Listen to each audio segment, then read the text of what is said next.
we just wanted to briefly share kind of the evolution in our classrooms, and then continue this conversation of some of these takeaways that we were writing up here on the board. So what's kind of changed in our classrooms?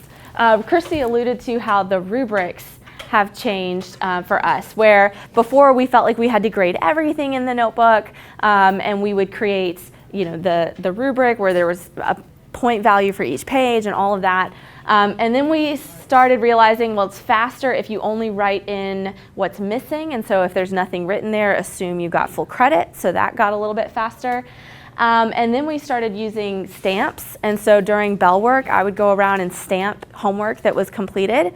And then whenever we would do a quiz, or if they were doing like an activity or something where they didn't need their notebook, I would say, open your notebook, fold it back to this page, stack them on my desk. I would just go through, you got 3 stamps, and then I would put it in Skyward, or the grade system. So what I have them do, they're seated in groups.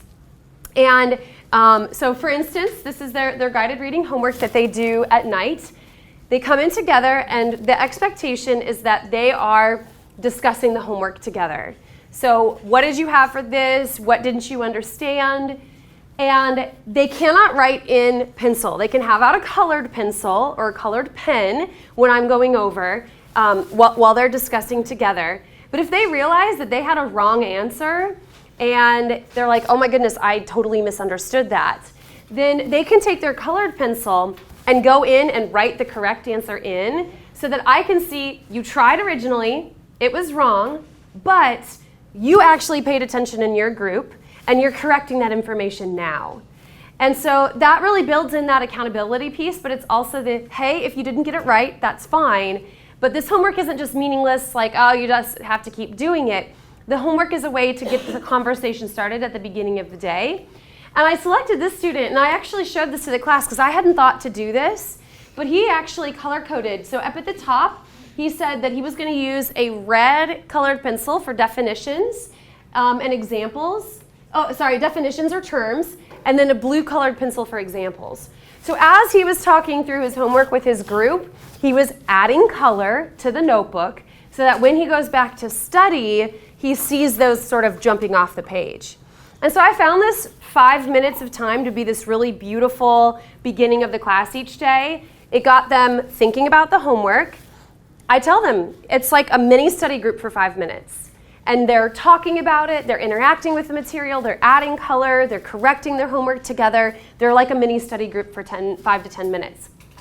During that time, I'm walking around the room, and if they have their homework completed, I'll usually pick 1 or 2 things to look at carefully that I can tell, like, do they have a right answer or not? But it's usually just kind of, is it complete? Does it look like it's accurate? If it is, then they get that stamp. And so when I go to grade the notebook now, I don't have to go back and grade all that homework. I literally flip to see, did they have a stamp that day? And it makes the grading process so much easier. I also tell them, if they didn't get a stamp, go back and finish it. And when I grade your notebook at the end, if there wasn't a stamp but you finished it, you can get partial credit back. So it builds in that incentive to go back and finish the homework, but it rewards the kids that came to class, had it finished, and then it becomes something meaningful we start the day with, and then whatever we do in class that day ties back into what they've read the night before. So kind of bridging that gap between homework and classwork, building in that accountability piece, and really drastically cutting down on the grading for me. Oh, and then the other thing that I modified a lot are the interactions, because before, kind of when we kick-started this, we had that chart that some of people had referenced, and so it was like for everything we did on the right, I was having them do an interaction for everything on the left. And I got a lot of pushback because, okay, you want me to read and do notes, you want me to do projects, you want me to do an interaction on every left page, and it was kind of a lot. And I was like, okay, that is kind of a lot. So I started having some think, pair, share time as like the bell work or as an exit ticket, and as a way to kind of start the interaction. And some kids might be able to finish it if it was like a Venn diagram that day or a concept map, or brainstorming some sort of silly rhyme or poem to help you remember a concept. And so we started doing some of the interactions more as like exit tickets and bell ringers, or at least giving them time to start it in class, so that the focus became those guided notes, the reading. For an AP class, we really wanted to emphasize reading and being prepared for class. and taking away some of that burden of the interactions. And then also for those kids that are completely stumped and they're like, I don't know how to start this, I don't even know what this would look like, it gives them a chance to kind of get a skeleton or get it going, and then there's not that moment of freeze of they're looking at a blank page and I don't even know how to get this off the ground.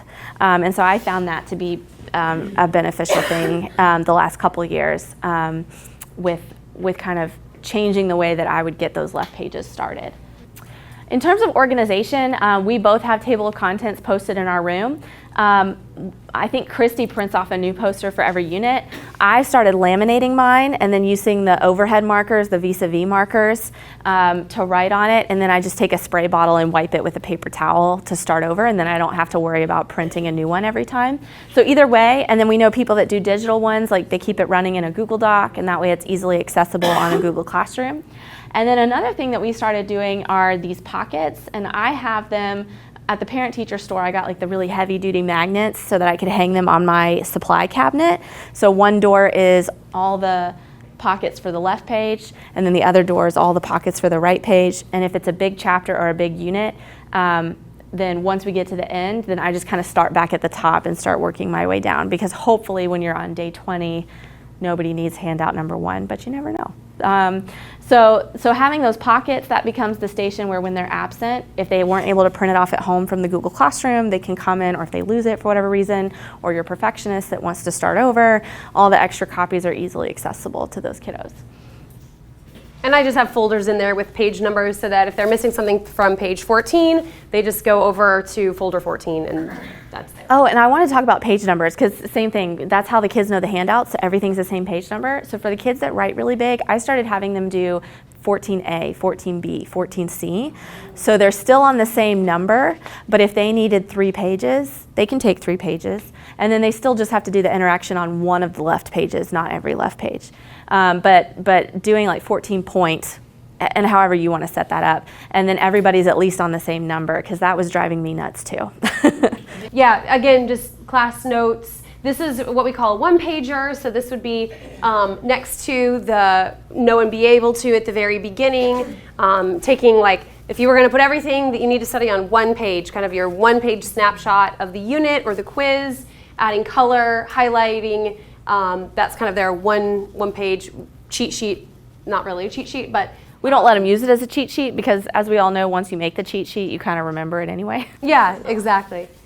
So that's kind of another thing I've done.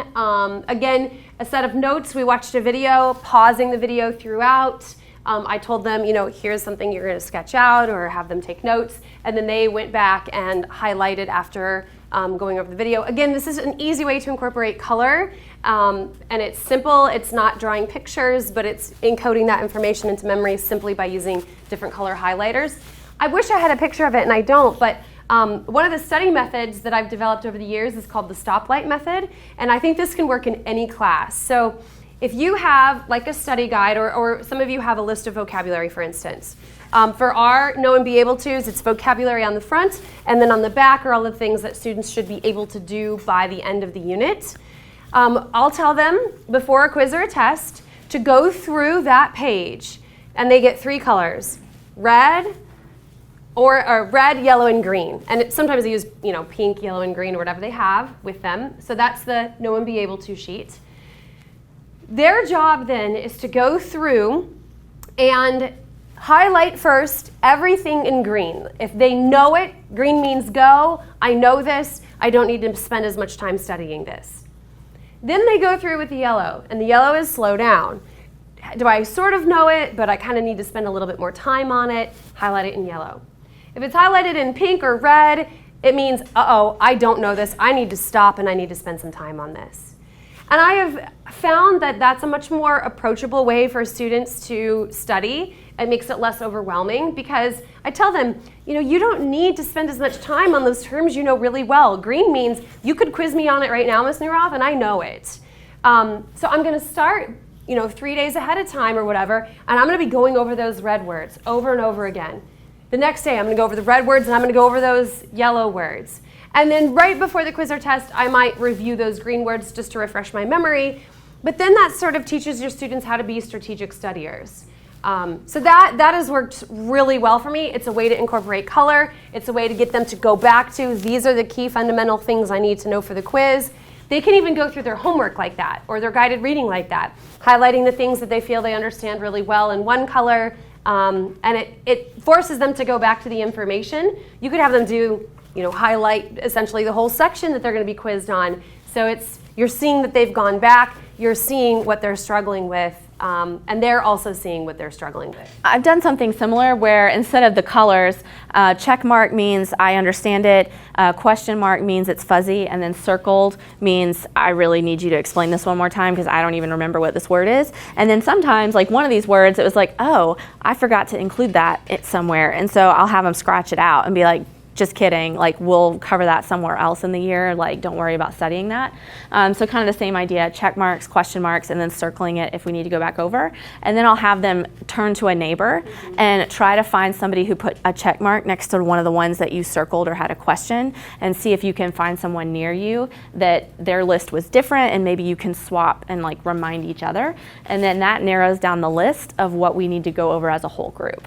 Because sometimes, but with a group of 30, 35, if you take questions from everybody, eventually you're going to talk about all the terms. It's like, okay, we don't have that much time. I think the next thing, we talked a little bit about grading with the stamps, but these are two sort of examples of how we've graded. So as I mentioned, when we started off, we had the point values for every single page, and we had the kids doing interactions on every left page. And so it was a beast of a thing to grade. And so we've kind of pared that down and gone to where they're doing left pages only on certain tasks. One thing that I've done for a few kids, like if they're really struggling before they can do test corrections, I'll have them do some extra left pages as like the remediation.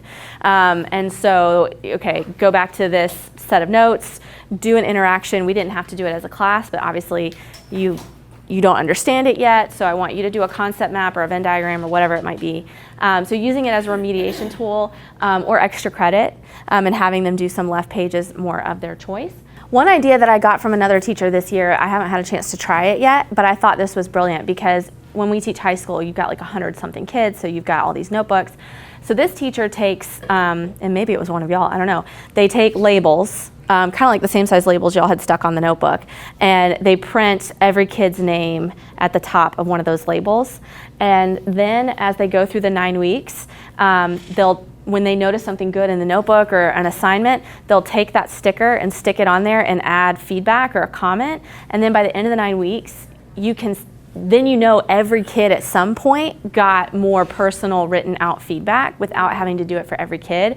And then, as you get to the end of the 9 weeks, you can see whose stickers are left and who you haven't commented on specifically. And I thought that was cool because I find myself like, you only want to comment in detail on maybe like 5 to 10 at a time just because it's so time consuming. But then I'm always worried I'm going to forget somebody or comment on the same ones over and over. So I like the idea of the sticker because then you can kind of tell or ensure that everybody gets a little bit more personal feedback at some point during the 9 weeks. And then one thing that I'm going to be looking at next year, because at Franklin High School we're working on implementing the middle years program, which is really more focused on skills. So it's less about completion and more about, are the students demonstrating that they really know the vocabulary? Are they demonstrating that they can critically analyze sources and data? So one idea that we're kicking around is making the rubric more skill-based. And so looking at it, did you show limited connections to terms?